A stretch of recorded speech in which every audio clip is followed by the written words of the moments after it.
12 محرم کی تاریخ ہے، بہت سخت تاریخ ہے اہل بیت کے اوپر۔ بعض روایات کے اندر ایسی باتیں ملتی ہیں کہ جو شاید ہمارے بچوں کو معلوم نہ ہو، اس لہٰذا چھوٹی چھوٹی سی تاریخ کے جملوں کو بھی پیش کرنا چاہتے ہیں۔ 10 محرم کی جب تاریخ آئی تھی نا، حسب عاشور مولا امام علی مقام کا سر عقیدت سے جدا کیا گیا، تو سب سے پہلے عمر سعد نے کہا یہ سر فوراً سے لے کر جاؤ کوفہ اور ابن زیاد کو پہنچاؤ اور بتاؤ کہ ہم جیت گئے۔ اللہ اکبر! مسلمانوں نے اپنی جیت کا اعلان کیسے کیا ہے؟ لوگ تو کافروں کو قتل کرتے تھے، لوگ تو مشرکوں کو مارتے تھے، اس کے بعد اپنی فتح یابی کا اعلان کرتے تھے۔ آج پتہ چلا ہے مسلمان ایسے بھی اپنی کامیابی کا اعلان کرتے ہیں کہ آپ رسول کی بیٹی کا سر لے کر آ گئے۔ سر 10 محرم کو پہنچایا گیا، باقی سروں کو 11 محرم کو پہنچایا گیا، اور جب 10 محرم کی تاریخ گزر گئی، 11 محرم کی تاریخ ہے، بعض روایات یہ کہتی ہیں کہ 11 محرم ہی کو بیویوں کو حکم دیا گیا کہ آپ کوفے کی طرف جائیں۔ بعض میں 12 محرم، بعض میں 13 محرم۔ لیکن مجھے اتنا احساس سے بتائیں گے، اگر خدا نہ خاصہ کسی کا میت ہو جاتی ہے، اس کے عزیز رشتہ دار ملک سے باہر ہو، بیٹی باہر ہو، بیٹا باہر ہو، کوشش یہ ہوتی ہے کہ جیسے اطلاع ملی کہ باپ کی میت ہو گئی، فوراً سے گھر پر آتے ہیں، فوراً سے وطن میں آتے ہیں، آخری مرتبہ دیدار تو ہو جائے۔ لیکن کربلا میں جو اپنے عزیزوں کے لاشوں کے ساتھ تھے، انہیں حکم دیا گیا کہ تمہیں آگے بڑھ جانا ہے۔ جو یہاں پر آ جاتے ہیں، کبھی کبھار لوگ آتے ہیں محرم میں عزاداری کرنے کے لیے، مجلسوں کو اٹینڈ کرنے کے لیے، اس کے بعد ان کی فلائٹ ہوتی ہے۔ فلائٹ سے پہلے اگر خدا نہ خاصہ کسی کی میت ہو جائے تو کیا کہتے ہیں؟ ہمیں فلائٹ ڈیلے کروانی ہے، فلائٹ کینسل کروانی ہے، پہلے باپ کی میت پر تو آ جائے، ماں کی میت پر تو آ جائے، دیکھ تو لے صحیح طریقے سے غسل دیا گیا ہے، کفن پہنایا گیا ہے، تشییع جنازہ ہوئی ہے، قبرستان میں دفنا دیا گیا، جب اطمینان ہو جاتا ہے پھر اپنے اپنے وطن جاتے ہیں۔ لیکن ہائے زینب کبریٰ کو اس وقت گزارا گیا جب حسین کا بے غور و کفن لاشا موجود، ام لیلہ کو اس وقت گزارا گیا جب علی اکبر کا بے غور و کفن لاشا موجود ہے، ام رباب کو اس وقت گزارا گیا جب علی اصغر کا بے غور و کفن لاشا موجود ہے۔ یہ سارے لاشیں مقتل میں بکھرے ہوئے ہیں، ان لاشوں کو دیکھتے دیکھتے زینب کبریٰ جا رہی ہے۔ اب کون ان لاشوں کو دفنائے گا؟ کون ان جنازوں کو دفنائے گا؟ انسان یہی سوچ رہا ہوتا ہے، اگر خدا نہ خاصہ اس کی فلائٹ ہوتی ہے، چلا بھی جاتا ہے تو فون کر کے معلوم کرتا ہے، غسل دے دیا گیا، کفن پہنا دیا گیا، دفنا دیا گیا، لیکن زینب کبریٰ کس سے معلوم کرے؟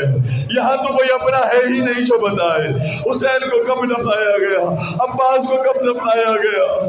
بس زینب کبریٰ یہی تصور میں سوچ رہی ہے، خدا میرے حسین کی خیر کرے، کوئی آئے گا جو میرے حسین کو دفنائے گا۔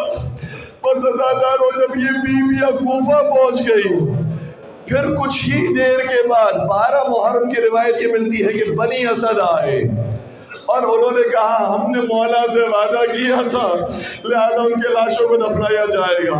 جب لاشوں کو دفنانے کے لیے پہنچے تو دیکھا کہ عجیب کوہرام مچا ہوا ہے، یا تو پہچانا ہی نہیں جا رہا کہ غلام کا لاشا کون سا ہے، آقا کا لاشا کون سا ہے، چچا کا لاشا کون سا ہے، بھتیجے کا لاشا کون سا ہے، پتہ ہی نہیں چل رہا کہ اہل بیت کا لاشا کون سا ہے، اصحاب کا لاشا کون سا ہے۔ کیوں پتہ نہیں چل رہا؟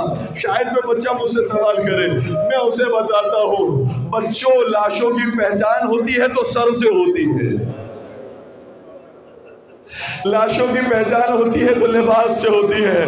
کسی جنازے پر سر موجود نہیں، کسی لاش پر لباس موجود نہیں، کوئی پہچان میں نہیں آ رہا کس کا لاشا ہے۔ ابھی پریشان تھے کہ کیا دیکھا ہے، کمر تھاما ہوا نورانی شخص کوفہ کی سمت سے آ رہا ہے اور کہتا جا رہا ہے صبر کرو میں بتاتا ہوں یہ کس کے لاشیں ہیں۔ ایک مرتبہ حکم دیا کہ ان سارے لاشوں کے لیے گھڑا کھودا جائے، ان سارے لاشوں کو دفنا دیا جائے۔ جب یہ سارے لاشیں دفن ہو گئے پھر ایک لاش پر آئے، کافی دیر روتے رہے، سوال کیا یہ کس کا لاشا ہے؟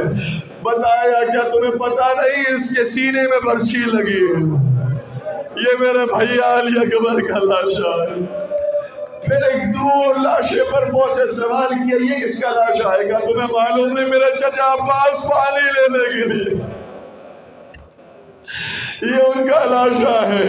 ان کا لاشا بھی دفنا دیا، پھر ایک اور لاشیں بنائے اور کافی دیر تک روتے رہے اور کبھی اٹھتے نہیں تھے۔ بنی اسد والوں نے گھیرا اور کہا کہ یہ بتائیے یہ کس کا لاشا ہے جس پر آپ ماتم کیے جا رہے اور اٹھ نہیں رہے؟ کہنے لگے یہ میرے غریب بابا رسول کے نواسے کا لاشا ہے، نظر نہیں آتا، سارا لاشا بکھرا ہوا ہے، پسلیاں ٹوٹی ہوئی ہے، انگلیاں کٹی ہوئی ہے، یہ میرے غریب بابا کا جنازہ ہے۔ بابا کا جنازہ کیسے دفنایا ہوگا مولا سید سجاد ہی جانے، لیکن ہم سے اتنا جاتے آقا سید سجاد آپ نے کوفہ سے یہاں تک آ کر سفر کیا اور پھر لاشا دفنایا، آپ پر سلام، لیکن میرا سلام اس بہن پر بھی ہے جو 70 قدموں سے بھیا کو ذبح ہوتا ہوا دیکھ رہی تھی اور اپنے بھیا کے لاشے کو دفن